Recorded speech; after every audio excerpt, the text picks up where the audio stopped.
All right, so we're going to talk about what Eric and Neil did for the holidays. And it's funny because we just talked to Brad from recordeditpodcast.com about how the holidays are a challenge sometimes. So let me go first. You know Jordan Peterson, right? No. Okay, he's the guy that wears a suit, talks philosophy all the time. But he said the mark of a successful man is if you drop him in the middle of a forest, he can't help himself but to take out an axe and start chopping trees, right? And that is like me right now. I try to relax. I try to sit around and do nothing. I can't do it, right? I just like read a book. Okay, no, that's not enough. I have to actually be doing stuff, right? So your company, my company, we both give this week off. We're off until the 2nd. So basically Christmas week is off and then we're off till the 2nd, right? And so I think we should take this time to talk about how we're spending that time and how we're being productive with that time. Because I think for you and I, and even Brad here too, we can't stop thinking about work. It is hard. For me, my biggest struggle has been I have very few people to talk to on a daily basis. More so to bug. Hey, how are the sales numbers? What are we gonna end the year at? What's our pipe looking like for January? It's just like, all right, I need to give people their time and their space. I have increased my texting to those people because I'm not trying to bug them on the phone, but that's still bugging them. Yeah, not as bad. See, they can text. The good thing about Neil is he will keep doing it, right? I schedule my messages to hit. I even take into account like what time zone they're in and everything. And I'm like, okay, I should send this one on the 2nd. I should send the next one on the 3rd. But Neil is just like, let's do it. And I actually think that's probably the better way to do it. I keep into account the time zone. Yeah. But I have people. You know, you can schedule the message, zones. Right? Send later with iMessage. You know that? I did not know that. See, I just saved your life. No, but I don't want to schedule it later. I want to ask right now. And WhatsApp, iMessage. If they don't want to be disturbed, they can put on Do Not Disturb and answer it when later on. And then I'll go check back and be like, I sent the text, or they still don't Do Not Disturb. So you're constantly thinking about work. You're not calling like you would normally call. You're changing it to text. What else are you doing? Random dinners and lunches. I did a lunch meeting yesterday. I put air quotes in meeting because they're not really meetings. Yeah. I met up with one of my buddies, Yaron. He owns what is it called? Breakfast joint called 𝗔𝗕𝗢𝗨𝗧. He has 2 locations. And why does that sound familiar? He's thinking about franchising, and I was like, oh, that's a pretty good idea. Really amazing breakfast. Is that nearby? On Melrose, and then there's one in Marina Del Rey. Dude, their Uber Eats always has buy one breakfast burrito, get one for free, which I love. Oh, very good. And then I did a dinner meeting, met up with Dan Fleshman, Albert, and AJ as well. I don't think you know Albert, but yeah. And then today I'm doing this.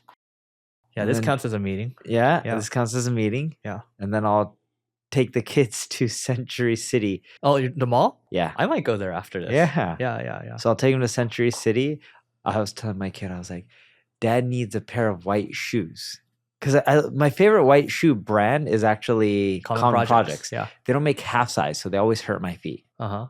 So then I was like, okay, Cole Haan has very similar looking shoes, half the cost. They're usually comfortable because Cole Haan is Nike. Yeah. Probably won't look as good. Don't really care. I'm just not willing to have my feet hurt when I walk. I don't care how bad something will look. So, okay, for me, I mentioned earlier, like I'm reading a couple books right now. I was telling, do you use your nose to breathe or your mouth to breathe? My nose. Okay, so there's a book called Breath that I'm reading right now. It's mind blowing, right? So I'm just reading a couple books right now. There's another one, on Napoleon, and he wrote because basically how he conquered, how he thinks about business, how he thinks about dating, how he thinks about all these things, right? So I'm reading that book. So I'm just reading a couple books simultaneously right now, and then I'm watching a lot of videos on YouTube, and we're spending time making content as well. But I think more than anything, I'm spending time planning for the next year, and so I'll just sit and think about, okay, like what's a bottleneck, right? A big problem with me, this problem with you too, probably. I have a lot of ideas. You have a lot of ideas too, right? And so I'm like, okay, but the problem with these ideas is I push a lot of these ideas through, but you can't do all the ideas, right?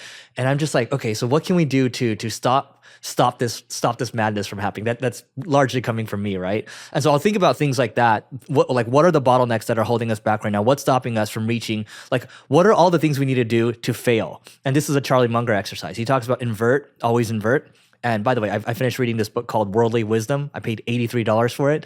It's a Charlie Munger book. It's only 80 pages or so. But in that book, he talks about how and just in life in general, you should always think about not how you would succeed, but how you would fail, right? So let's say we have revenue targets for next year. Okay, what do I need to do to absolutely fail at doing this? And I list everything, right? So it's a lot of strategic thinking. Wait, go back. You have revenue targets. What do you have to do to fail to hit the number? What do I need to do to completely fail at meeting these metrics? Got it. Okay. Right? So it's instead of saying, what are all the things I need to do to be successful? What are just all the things I need to do to fail? And then I'll just avoid those things. And when you mean by fail, are you talking about mistakes, or are you talking about like, if I don't do marketing, I won't get enough leads? Like, it's basically, what do I need to do to miss the numbers next year? That's all it is. And he does this exercise all the time. It's way easier to think about what I need to avoid, and I just won't go there. If you're an agency owner and you want to grow faster, check out the Agency Owners Association that's hosted by my podcast co-host, Neil Patel, and myself. And we have other agency owners that are doing 8 figures a year. They were doing 9 figures a year. They sold their business for hundreds of millions of dollars, and they're going to share their experiences with you. There's a whole host of other benefits. And the cool thing is that there's a 7-day free trial, and you should check it out now because we're going to take the prices up. So just go to marketingschool.io/agency to learn more, and we'll see you inside. And so it's things like it's so like that's one example, but there's a lot of other examples because we're just sitting with our thoughts the whole time. And like I mentioned earlier, like again, if you're dropped into a forest, you're just gonna pick up an axe and start chopping, right? Yeah. So we just kind of changed the type of tree that we're chopping during the break. That's all. Got it. Yep. So that's it for today, guys. Please don't forget to rate, review, subscribe. And don't forget to check out marketingschool.io/agency if you want to grow your agency faster. And we'll see you tomorrow.